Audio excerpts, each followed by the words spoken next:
and the removal of God as the source of morality and rights. What rights are laid out and codified in the Bible?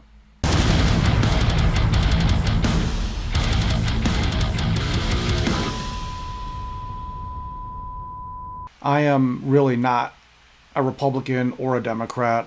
You could maybe call me an independent, but the conservative party, the Republican Party, has a religion problem. And this is unfortunate. One of the reasons why I often can't bring myself to vote Republican is because of their religion problem. Conservative voices, Dennis Prager, Ben Shapiro, and others, flat out say that our morals and our values and our virtues come from the Bible.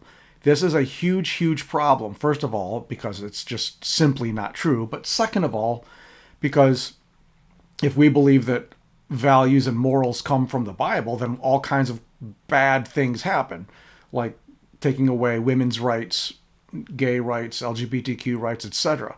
Of course, the left is religious too. The liberals are often religious too. And some would rightly argue that, it can be said that the left is a secular religion all its own. PragerU has a video here. Dennis Prager, he coined the phrase, the American Trinity, the three values that make America great. And the first 2 points, the first 2 pillars of this American Trinity, I think are not incorrect. I think he's pretty spot on with them. But the third point, he gets into the Bible as our source of rights and the Bible as the source of morality. And I think that this is where his whole point of view and quite frankly, the conservative point of view crumbles and collapses because of this third point of the Bible and God, whether it's Judaism or whether it's Christianity. I'm not here to bash conservative voices, Ben Shapiro, Dennis Prager, a slew of others, because I think a lot of what they say on the right, I think a lot of what these conservative voices have to say oftentimes is correct. But this issue with the Bible and religion is very, very counterproductive for the well-being of humanity, especially here in America. And with the tweaking of this religious viewpoint, we could do so much better in this country. I don't think we should just do away with religion. People need to believe how they want to believe. Otherwise, we get into thought control, and who wants that? I am not a believer, but I think it's good to be in a country where freedom of religion is woven into its fabric. I'm happy to be in such a country. But our viewpoint in this country, that our morality stems from the Bible and that our rights come from the Bible, is a very bad and incorrect, and in many cases, it's a harmful viewpoint, because then we start legislating things that we shouldn't be legislating against gay marriage, which could maybe be coming again soon. A lot of people on the right would like to legislate against gay marriage.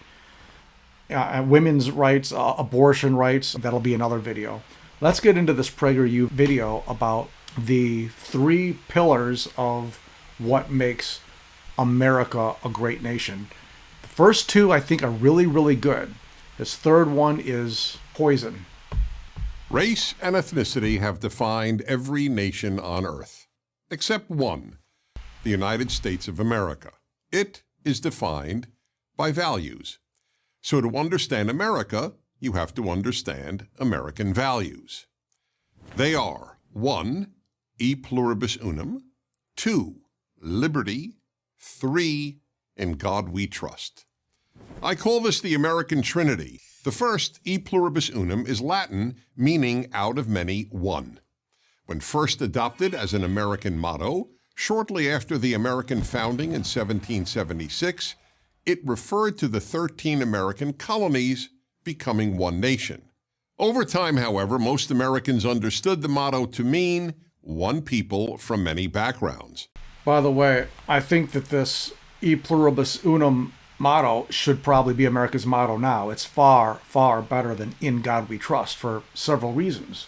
I am personally thankful, and everybody should be thankful, to live in a nation that celebrates the differences of its citizens. Here's a point where Dennis Prager is absolutely correct. I don't think enough people are thankful that we live in a country like this.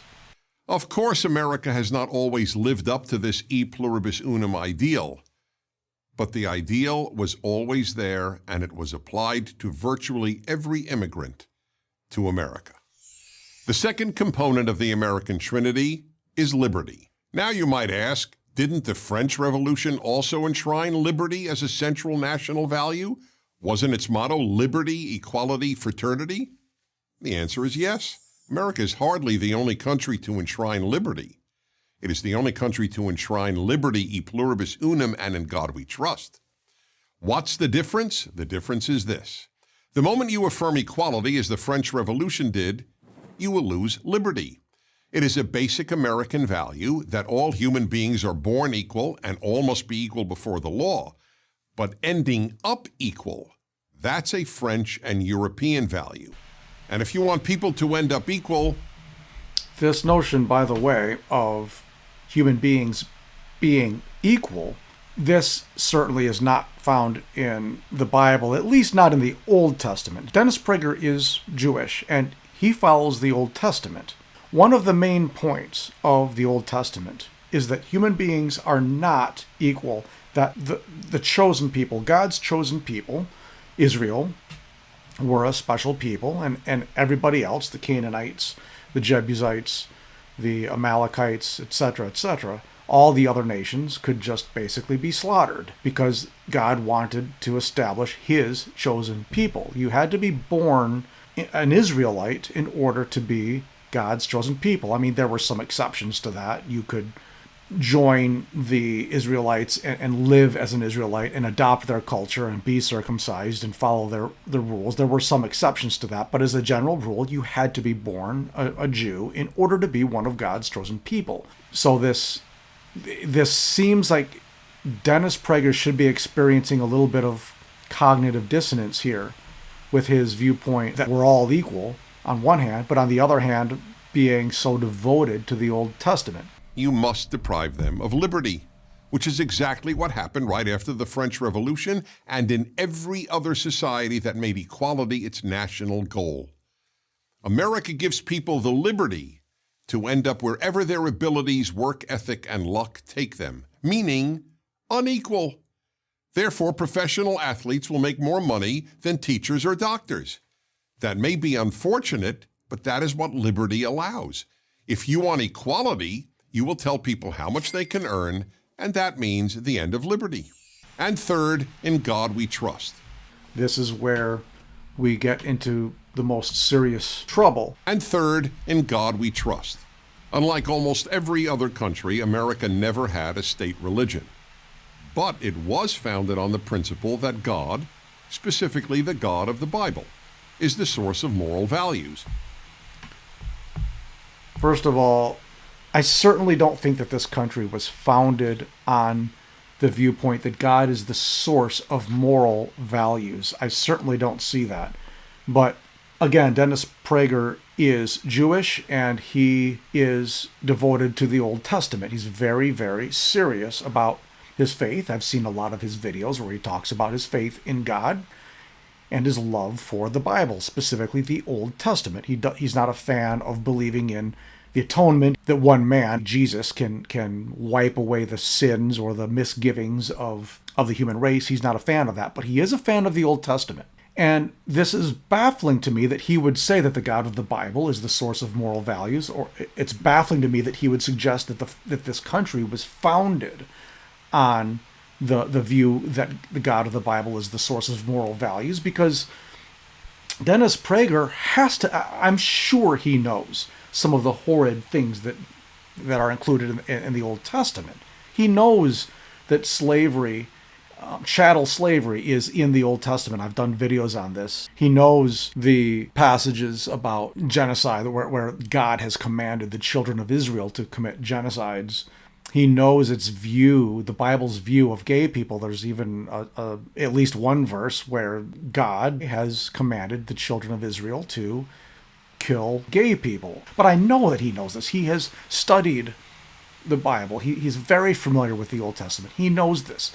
So why he is saying that the God of the Bible is the source of moral values is beyond me. What American value is seen in the Old Testament? Freedom? I don't think so. The pursuit of happiness? I don't think so. Human equality? I absolutely don't think so. When you've got the children of Israel commanded by God to slaughter enemy nations, including their babies, including their toddlers, including their women, their pregnant women, their toddlers, their little boys, little girls, slaughter them. Like, these are not American values. It's very concerning to me that Americans view the source of American morality and American virtue, they view the source of this morality and virtue to be the Bible. As the Declaration of Independence put it, all people are endowed by their Creator with certain unalienable rights, that among these are life, liberty, and the pursuit of happiness. In other words, rights come from God, not from men. This is baffling. What rights, what specific rights for human beings do we see laid out in the Bible, whether it's the Old Testament or the New Testament? If rights are given by men, men can take them away. The American Trinity is the reason America became the world's freest and most prosperous country. But many Americans want to, in the words of former President Barack Obama, fundamentally transform it. They wish to replace American values with European values. I think a lot of this part is true, by the way. There are a lot of those on the left who do want to see values from elsewhere being transposed onto America. A lot of people on the left don't like free markets, don't like capitalism. Capitalism has made America an amazing country. Capitalism has gotten millions of people out of dire poverty. It has improved so many lives, not only in America, but around the globe. And there are indeed people on the left who don't like capitalism because they see inequality. They see even, homeless people. Yes, that is a problem. But to want to see zero inequality in this country is ludicrous. If you have freedom to live how you want, freedom to build your own life, inequality is going to exist in a free country. But a lot of people don't want that. They'd rather have socialism. They don't want some people to be enterprising. The laziest people in America and the most enterprising people in America would all be on some mediocre plane of existence, which to me doesn't sound like an America I'd want to live in. But I don't think that the Bible and God and Christianity or Judaism or Judeo-Christianity or whatever you want to call it, that should not have anything to do with this discussion because it doesn't come into play here. Quality of result and an ever-expanding state, which greatly reduce individual freedom. The celebration of ethnic and racial identity, which is the opposite of e pluribus unum, and the removal of God as the source of morality and rights. What rights are laid out and codified in the Bible? What human rights are laid out in the Bible, especially American rights? Does the Bible grant us the right to pursue happiness and fulfillment any way we see fit? Where's that in the Bible? How about the right to freedom? Slavery was endorsed in both testaments of the Bible. In Leviticus, we see that the children of Israel were allowed to buy their slaves from foreign nations, and they could pass these slaves on to their children, and they could own these slaves for life. This isn't just paying off your debts, like indentured servitude, like some religious people like to call it. That's not what this is in the Bible. When you look at Leviticus, where were the human rights of these foreign nations that the children of God were allowed to enslave? Where were their universal human rights? The right to be free wasn't some universal human right laid out in the Old Testament. So freedom isn't a right that originated in the Bible.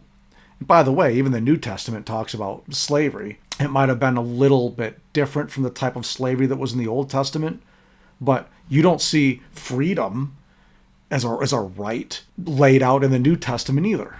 Where do you see the right to free speech in the Bible? You read the Bible in the Old and New Testaments, you see warnings against blasphemy, for example. Don't use the Lord's name in vain. Blasphemy of the Holy Spirit. Where's free speech in the Bible? Free speech is one of our most fundamental rights in this society. One of the most fundamental rights in this society is free speech. You do not see that in the Bible. You just don't. I don't care if you're talking about the Old Testament or the New Testament. How about women's rights? Where do you see the right for women to be treated equally in the Old Testament or the New Testament? In the Bible, women are basically property. They're men's property. And there are verses in the New Testament about women being commanded to remain silent in the church and not to have authority over a man. The Bible never says that women have equal rights to men. The Bible doesn't even say that women should be allowed to have rights that are equal to those of men. That is an American right. We've had women's suffrage movements. We've had, women have gained more and more rights, thankfully, over the years because America has given women these rights. This is an American right. This is a Western right. America started this. This is kind of an American invention, not a biblical invention at all.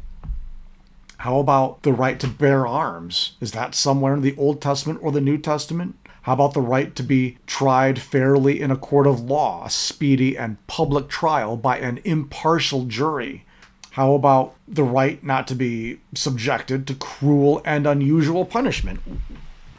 What do you think hell is? I know that Dennis Prager isn't a fan of the belief in hell. Fine. Because he's Jewish and hell was not invented yet during the times of the Old Testament. And Dennis Prager follows the Old Testament, not the New Testament. But lots of Americans follow the New Testament. What do you think hell is? That's cruel and unusual punishment. Something that we have a right not to be subjected to in this country, in the Constitution. I mean, this notion of eternal torture, eternal punishment for temporal crimes, for temporary crimes, that's cruel and unusual. You don't see any rights against such cruel and unusual punishment in the Bible. I mean, yeah, you've got in the New Testament commands. Jesus talked about loving people, loving even your enemies. Okay, but that's not Jesus listing specific rights that every human being has. There's something else that's extremely important that needs to be mentioned in any conversation about American values and the Bible, or American morals and the Bible. When the founders went against the British Empire, when Thomas Jefferson penned the Declaration of Independence, he was directly violating the Bible. Thankfully, you are better off because he violated the Bible, and I am better off that Thomas Jefferson violated the Bible. If Thomas Jefferson obeyed Romans 13, he never, ever would have written the Declaration of Independence. The point of Romans 13 is that we are commanded to submit to the governing authorities. The Bible has this view that government is established by God himself, that if we are rebelling against a government, the way the founding fathers did, then we are actually rebelling against God himself. The whole point of the first half of the chapter of Romans 13 is that human beings are commanded to submit to government authorities. Certainly, Romans 13 is the most un-American sentiment ever expressed in literature. Let everyone be subject to governing authorities, for there is no authority except that which God has established. Let that sink in. There's no authority except that which God has established. I'm thankful that Thomas Jefferson didn't have this verse in mind when he was writing his diatribe against King George. The authorities that exist have been established by God. Consequently, whoever rebels against the authority is rebelling against what God has instituted, and those who do so will bring judgment on themselves. For rulers hold no terror for those who do right, but for those who do wrong. Do you want to be free from fear of the one in authority? Then do what is right, and you will be commended. For the one in authority is God's servant for your good. But if you do wrong, be afraid, for rulers do not bear the sword for no reason. They are God's servants, agents of wrath to bring punishment on the wrongdoer. Therefore, it is necessary to submit to the authorities. Read that again. Therefore, it is necessary to submit to the authorities, not only because of possible punishment, but also as a matter of conscience. This is also why you pay taxes, for the authorities are God's servants, who give their full time to governing. Give to everyone what you owe them. If you owe taxes, pay taxes. If revenue, then revenue. If respect, then respect. If honor, then honor. If Thomas Jefferson wanted a society that was strictly by the book, strictly by the Bible, he never would have written the Declaration of Independence. Obviously, if there was no Declaration of Independence, there would be no America. Thankfully, Jefferson did not have the Bible in mind. The Founding Fathers did not have the Bible in mind when they were deciding to go off on their own and establish a new and better country. All right, let's take a look at the rest of this. Set of values Americans adopt will determine whether America remains free, prosperous, and the force for good in the world that it has been. With the exception of the Civil War, this is the greatest internal battle in American history.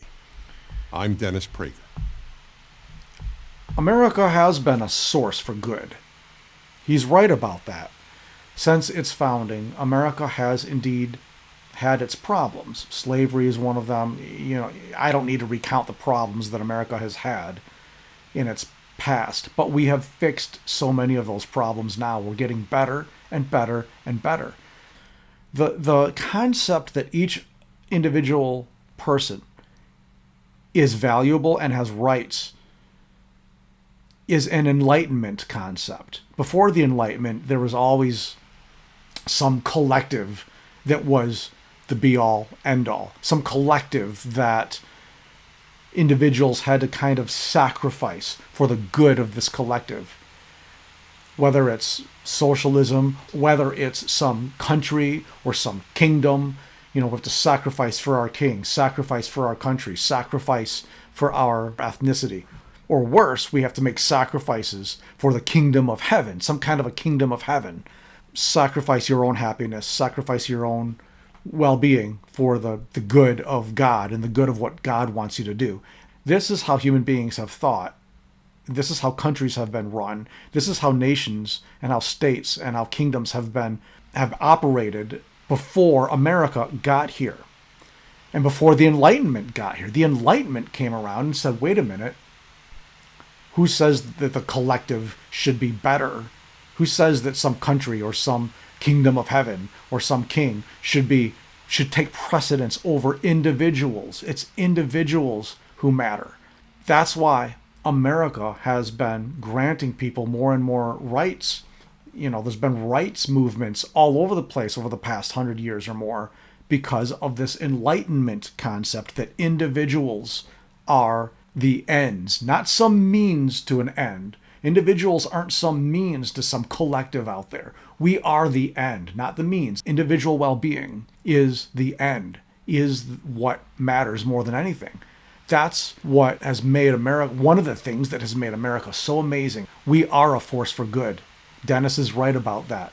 But it is not because of the Bible. It is not because of God. It is because we have embraced Enlightenment thought that we matter as individuals. We Americans do indeed live in the greatest country. I believe that. If we're going to continue to be the greatest country, We have to get this notion out of our heads that our morals come from the Bible and that our rights come from the Bible, because they absolutely don't. If you have a religion that you and your family gain value from your religion, fine, that's great. I'm happy and glad to live in a country with freedom of religion. I want to live in a country that has freedom of religion because I don't want the government to try to control our thoughts. What I do want is for people to stop believing that the Bible is the source of our morality and that the Bible is the source of our rights. We need to give this country more credit and the Bible less credit.